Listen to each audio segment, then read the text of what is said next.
सत्संग प्रारंभ हुआ था भगवान श्री राम के चरित्र का। तब यह था विश्रवा को कुबेर जी ने सेवा में 3 नवयुवतियां जो मायामयी और बहुत सुंदर थी, एक पुष्पोत्कटा और मालिनी और राका। पुष्पोत्कटा से रावण कुंभकर्ण, मालिनी से विभीषण और राका से ये शूर्पणखा और खर, इनका प्रादुर्भाव हुआ था। विश्रवा जी पुलस्त जी के ही अंश से प्रकट हुए थे। उत्तम ब्रह्म ऋषि हैं जो ब्रह्मा जी के मानस पुत्र कहे गए हैं, पर क्रोध भाव से कुबेर जी के साथ द्वेष करते थे। प्रारंभ में सुना था उस भाव का प्रभाव हुआ कि माता राक्षसी कुल की थी, तो ये राक्षस स्वभाव वाले प्रकट हुए।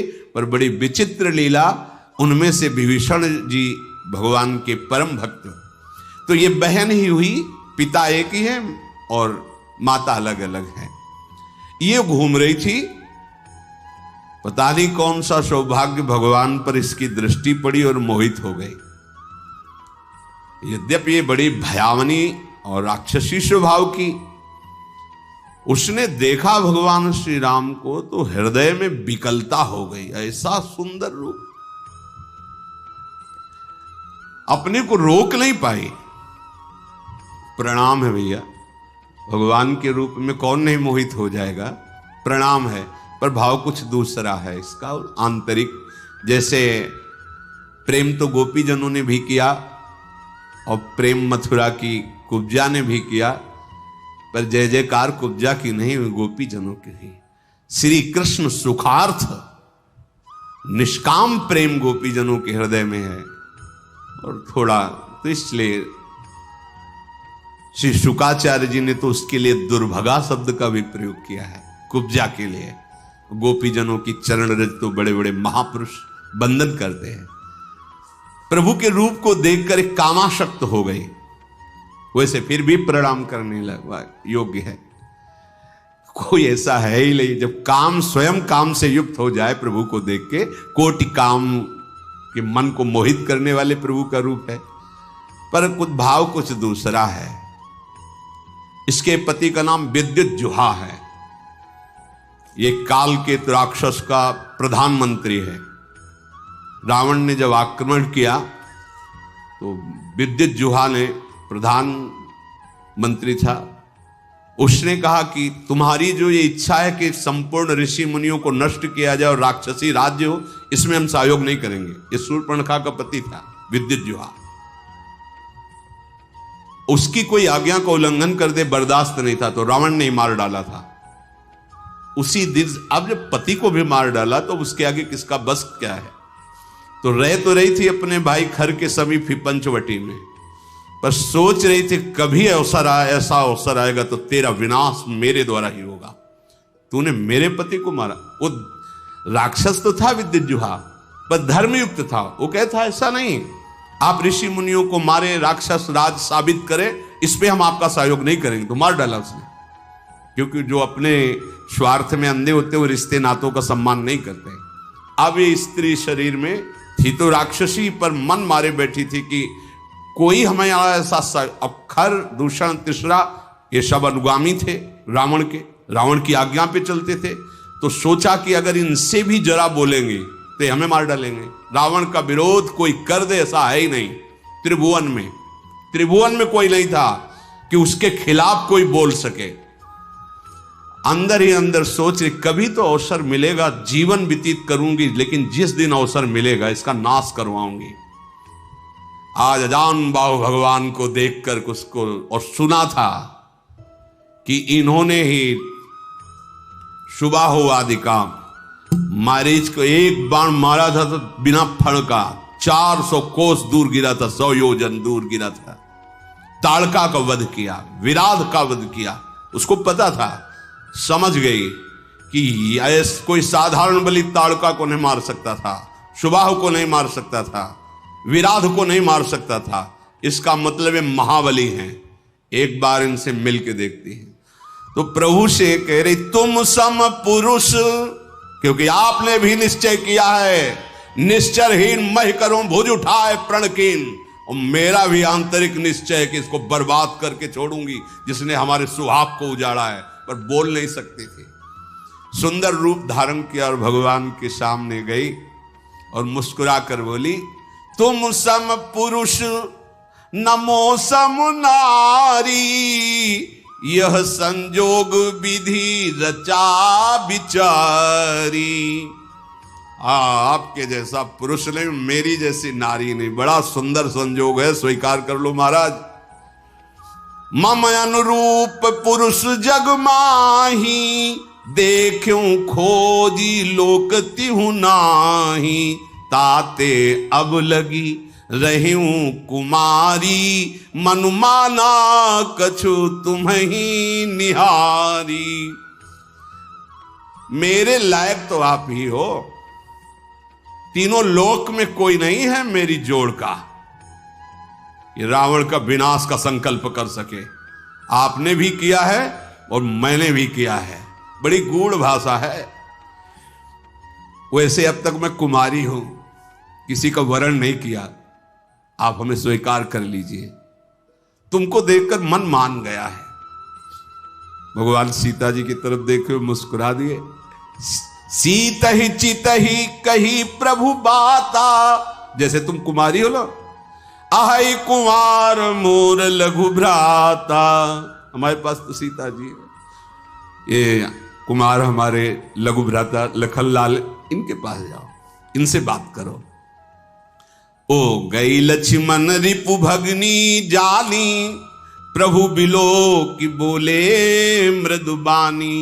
सुंदरी सुन मैं इनकर दासा, पराधीन नहीं तोर सुपासा।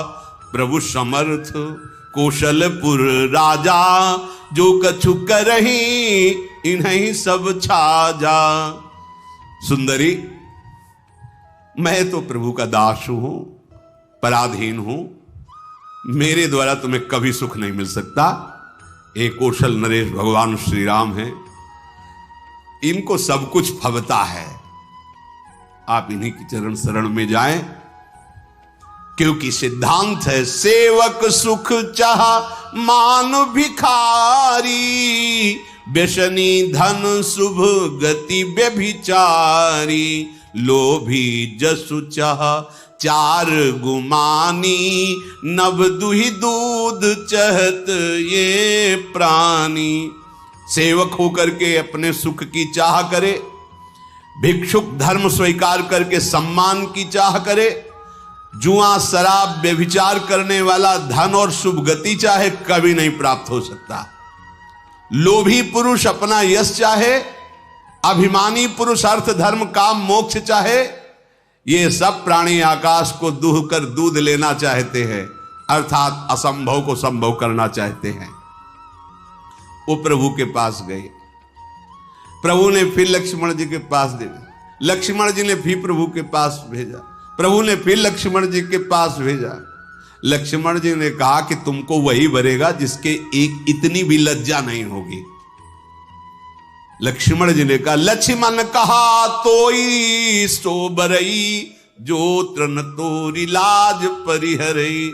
जिसने तृण तोड़ कर लाज का त्याग कर दिया, तेरी जैसे को वही वरण करेगा। अब तो सुंदर रूप त्याग कर आ गई शूर्पणखा के रूप में, भयानक रूप। तब खिसियानी राम पही गई, रूप भयंकर प्रगटत भई। सीत ही सभय देखी रघुराई, कहा अनुज सन शयन बुझाई। सीता जी को भयभीत देखकर भगवान ने पीछे किया सीता जी को, लक्ष्मण से कहा हिसाब कर दो इसका। नाक कान काट लिए। लक्ष्मण तिलाघों सो नाक कान बिन कीन, ताके कर रावण को मनो चुनौती दिन। नाक कान काट के मानो निशाचर राज रावण को चुनौती भेजी हो। लक्ष्मण जी ने शूर्पणखा को नाक कान रहित कर दिया। अब तो जब नाक कान कटा तो ऐसा लग रहा था जैसे गेरू के पहाड़ से पानी का धारा गिर रहा हो, ऐसे खून बहने लगा। नाक कान बिनु भई बिकरारा, जनु स्रव शैल गेरु के धारा। खर दूषण पही गई बिल पाता, धिग धिग तव पौरुष बल भ्राता। नाक का वैसे विकराल थी, जब नाक कान कटा तो लाल लाल खून बह रहा और विकराल रूप हो गया। अब अवसर ढूंढा, अब विनाश का कार्य शुरू करूंगी। गई खरदूषण के पास और कहा, तू भाई है, बड़े बलवान बनते हो तुम, राक्षस राज बनते हो, देखो तुम्हारी बहन का नाक कान काट, तुम्हारे बल को धिक्कार है। तो किसने किया है? तब समझाकर बताया, यहीं पास में आए हैं एक राजकुमार जिनके साथ बहुत सुंदर स्त्री और दूसरे राजकुमार गोरे, और इतने बलशाली कि तुम उनके सामने कुछ नहीं हो। देखो तुम्हारी बहन का नाक कान काट लिया। अब तो तुरंत आदेश किया, तो जैसे काजल के पर्वत पंख धर के उड़ रहे हो, ऐसे ऐसे भयानक राक्षस अपने असली सब रूपों में युद्ध की तैयारी की। नाना वाहन नाना कारा, नाना युद्ध धर घोर पारा, सूपनखा आगे कर लीनी। आगे आगे सूपनखा नाक कान काटे हुए खून बहते जा रहे, पीछे से भयानक सेना, चलो ले चलो, कहां है वो राजकुमार। अब तो मृत्यु के वशीभूत होकर ये सब खिंचे हुए चले जा रहे राक्षस, गरज रहे हैं, ललकार रहे हैं, कोई आकाश में उड़ रहा है, कोई बड़ी अपनी बलवीरता की डींगे हाँक रहा है। अरे कोई कहता जीते जी दोनों भाइयों को पकड़ लो, पकड़ के मार डालो, उसकी स्त्री को छीन लो, ऐसे आवाजें गूंज रही। भगवान ने धूल देखी, लक्ष्मण से कहा, राक्षसों की भयानक सेना आ रही, तुम सियाजू को ले जाओ और कंदरा में गुफा में छुप करके रहो, सावधान रहना, बड़े मायावी राक्षस हैं ये। लक्ष्मण जी धनुष पर प्रत्यंचा चढ़ाकर बाण लिए हुए सीता जी को आगे करके गुफा में जाके सीता जी को विराजमान किया। अब वो राक्षसों की सेना समीप आई, राम जी ने टंकार की धनुष की, तूड़ी से बाण निकाल करके हाथ में लिया। कठिन टंकार सुनते ही कांप गए सारे राक्षस। सारंग धनुष की टंकार भगवान का ये दिव्यास्त्र है। आपने केश पासों को चूड़ा के रूप में, अपने पीतांबर को कमर में कसा। आई गए बगमेल, धरहु धरहु धावत सुभट, जथा बिलो की अकेल, बाल रवि घेरत दनुज। पकड़ो पकड़ो, मारो मारो, ऐसा कहते हुए खरदूषण तीसरा पूरी सेना सब नजदीक आ गई। जैसे बाल सूर्य जब उदय होते हैं तो मंदेह नाम के दैत्य मानो घेर लिए हों, ऐसे भगवान को चारों तरफ से घेर लिया। भगवान ऐसे मंद मुस्कुराए सबकी तरफ दे। ये पहला बाण है। जी भी मुस्कुराए तो जो सब धनुष बाण और सब अस्त्र लिए थे ना, सबके नीचे हो गए, देखते रह गए। इतने सुंदर राक्षस हैं, मारने आए, देख रहे। खरदूषण ने देखा कि यहां तो मारने आए थे, यहां तो सब लुट रहे हैं। भगवान को जब देखा तो उसने कहा मंत्री से कि मेरी बात इनसे कहो, कोई ऐसा आज तक मैंने देखा नहीं जैसा इनको देखा है। नाग असुर सुर नर मुनि जेते, देखे जीते हते हम केते, पर हम भरी जन्म सुनो सब भाई, देखी नहीं है सुंदरताई। इतना सुंदर रूप तो हमने कहीं नहीं देखा। सुनो, यद्यपि इन्होंने हमारी बहन को कुरूप किया, पर इनको मारेंगे नहीं, बहुत सुंदर है। देखो ये बात, भगवान के रूप को देखकर घोर निशाचरों के हृदय में भी प्रेम का स्फुरण हो रहा है। यद्यपि भगिनी कीन कुरूपा, बधलायक नहीं पुरुष अनुपा। जाओ छाइन से कह दो अपनी पत्नी को जो छुपा के रखा है हमें दे दो, हमारा बदला हो जाएगा। तुमने हमारी बहन के नाक कान काटे, तुम अपनी पत्नी, और जाओ आराम से, निर्भय हो जाओ, तुम्हें कोई नहीं मारेगा, तुम बहुत सुंदर हो। मंत्री से कहा जाके कह दो, मेरा कथन जाके उनको सुनाओ। दूत ने जाके भगवान श्री राम जी से कहा, तो भगवान मुस्कुरा करके बोले, देखो तुम जानते नहीं हो हम क्षत्रिय राजकुमार हैं, तुम्हारे जैसे पशुओं का वध करना हमारा शिकार खेलना होता है। हम क्षत्रिय मृगया बन करही, तुमसे खल मृग खोजत फिरही। तुम्हारे जैसे राक्षसों का वध करना हमारा स्वभाव है, और तुम जहां लड़ना चाहिए वहां हमें सलाह देने आए हो। अरे तुम जानते नहीं, तुम हमें बालक मत समझो, काल भी हमारे सामने खड़ा हो जाए तो हम उससे पराजित होने वाले नहीं हैं। दैत्य कुल का नाश करना और मुनियों की रक्षा करना यह मेरा संकल्प है। तुम्हें हम बालक दिखाई दे रहे हैं, लेकिन दुष्टों को दंड देने के लिए संग्राम में आज तक कभी पीठ दिखाया हो रघुवंशियों ने, ऐसा प्रमाण नहीं मिला, और उसी वंश का मैं हूं। जाओ अपने स्वामी से कह दो, रण में ये मित्रता और कपट और चतुराई की बातें नहीं करते, युद्ध करना चाहिए। अगर तुम्हारे में सामर्थ्य नहीं तो भाग जाओ यहां से, अगर सामर्थ्य है तो युद्ध करो, ये सलाहें मत भेजो। ये जो ही बात कही तो जल गया खरदूषण। हमने तो इस पर दया की, ऐसा कटु भाषण करता है, तुरंत इसको मार डालो। अब योद्धा बाण धनुष तोमर शक्ति बर्छी कृपाण परिक कटार फरसा ये सब लेके राक्षस दौड़ पड़े, बड़े भयानक। सावधान होई धाये जान सबल आराती, लागे बरसन राम पर अस्त्र शस्त्र बहुभांति। तिनके आयुध तिलसम करिकाटे रघुबीर, तानि सरासन श्रवण लगी पुनि छाड़े निज तीर। भगवान ने अपने दिव्यास्त्र के द्वारा जितने राक्षसों के अस्त्र थे सबको काट दिया, और बहुत खींच करके जोर से बाण का संधान करके, बाण ऐसे फुफकारते हुए अमोघ बाण भगवान के हैं, कोई ऐसा नहीं बच रहा जो सामने खड़ा हो सके। कुछ कटते जा रहे हैं कई कई जगह से। जब बड़े बड़े निशाचर देखते भागना शुरू किया सामने से। जब भाग रहे तो खरदूषण लौट करके आवाज दिया, अगर कोई आप पीठ दिखाकर भागा तो मैं उसे मारूंगा। युद्ध में अकेले हैं और इनसे सब पीठ दिखा, आज तक न जाने कितने वीरों को मार के खा गए, मुनियों को खा गए, ये भी मुनि वेश में, इनको तुम पीठ दिखा रहे हो।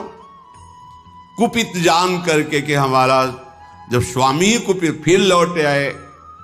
प्रभु कितनी शीघ्र बाण चढ़ाते हैं, संधान करते, किसी को पता भी नहीं चलता।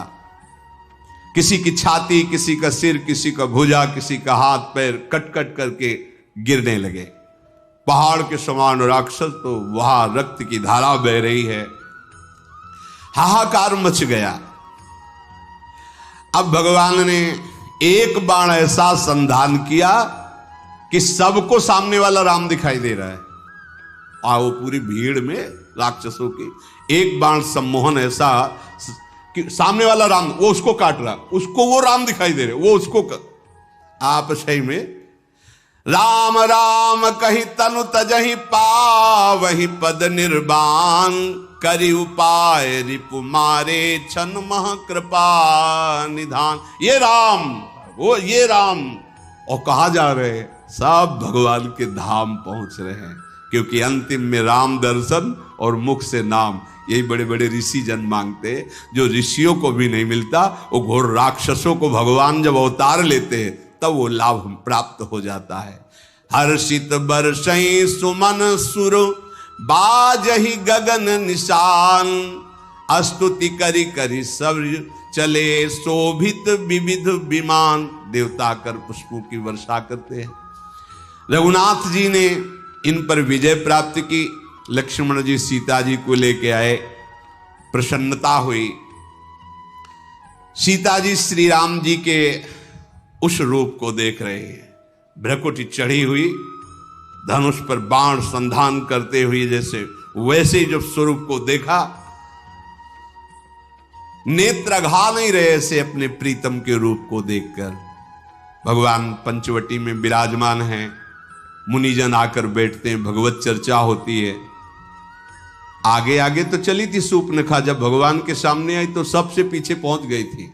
जब सब सुहा हो गए, देखा इधर का काम पेट।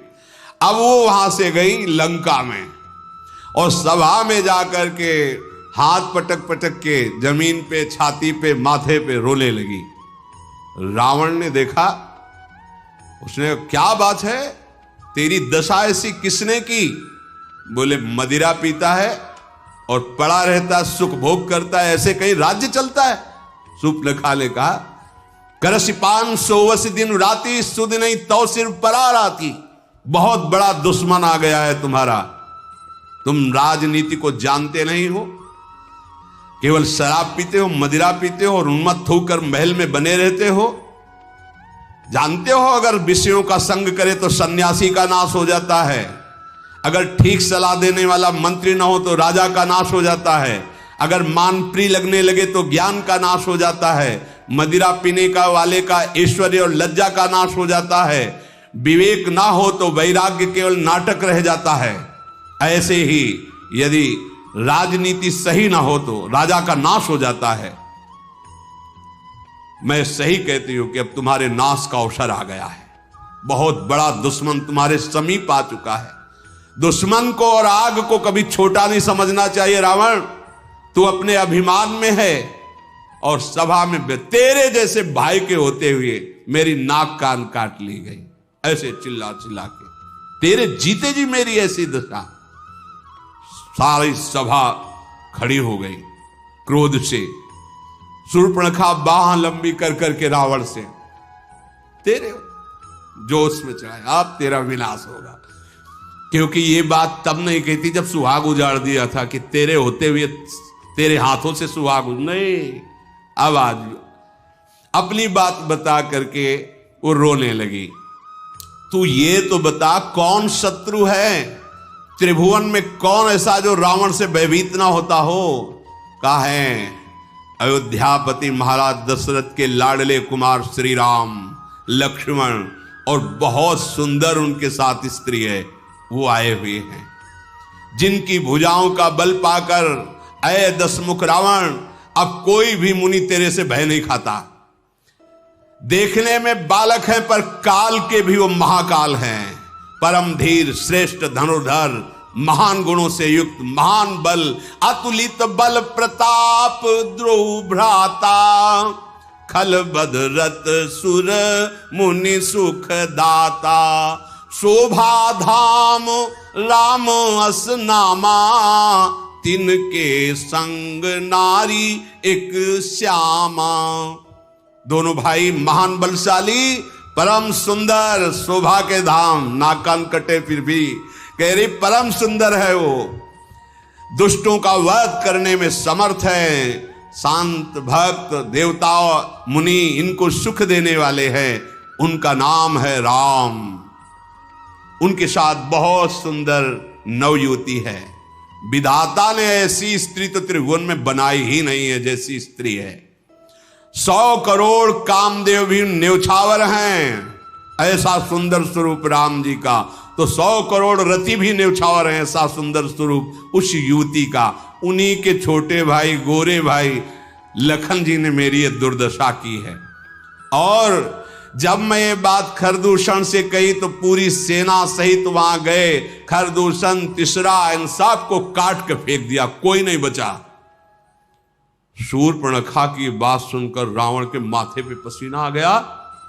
उसने कहा कि सुर नर असुर नाग खगमाही, मोरे अनुचर कहां को नाही, खरदूषण मोहिसम बलवंता, मार सके को बिन भगवंता। ऐसा कैसे हो सकता है? खरदूषण तीसरा को कोई मार सके, ये तो केवल भगवान ही मार सकते हैं, दूसरा कोई मार ही नहीं सकता। सुर रंजन भंजन मही भारा, जो भगवंत लीन अवतारा। ये कोई साधारण ज्ञानी भी नहीं है, भगवान शिव का ये महान अनन्य भक्त है। अब स्वभाव में राक्षसी प्रवृत्ति है। विचार किया उसने कि खरदूषण, तीसरा, इनको तो भगवान ही मार सकते हैं। और मैंने सुन रखा है ऋषियों से कि भगवान का अवतार होगा जो अपने भक्तों के मन को सुख देने वाले हैं। आहा, जो संसार के भार का हरण करने वाले हैं, उन्हीं भगवान का अवतार। तो क्या उन्हीं भगवान का अवतार हो गया? यदि वो भगवान हैं तो मैं जाई बैर हठि करऊं, प्रभु सर प्राण तजे भवतरऊं। अगर भगवान है तो मैं उनसे बैर भाव की उपासना करूंगा, ऐसा दृढ़ बैर करूंगा कि उनके अमोघ बाण से परम पद को प्राप्त होऊंगा, क्योंकि मैं जानता हूं मेरे से भजन तो होगा नहीं। हो ही भजन न तामस देहा, मन क्रम वचन मंत्र दृढ़। मैं राक्षसी स्वभाव का हूं, मेरे से भजन नहीं होगा, पर मैं बैर करूंगा, पर दृढ़ बैर करूंगा। इनके सिवा किसी और का चिंतन न हो, ऐसी दुश्मनी इनसे ठानूंगा। भक्ति से तो भजन होने वाला नहीं इनसे, पर इनका मैं ऐसा चिंतन करूंगा बैर भाव से। अंतिम समय तक इसका निर्वाह किया रावण ने। कहां राम रन हतो प्रचारी। अगर कहीं राजकुमार हैं तो अभी मजा चखाता हूं, अगर कहीं भगवान हैं तो दृढ़ बैर करूंगा, इनके बाणों से मैं परम धाम को जा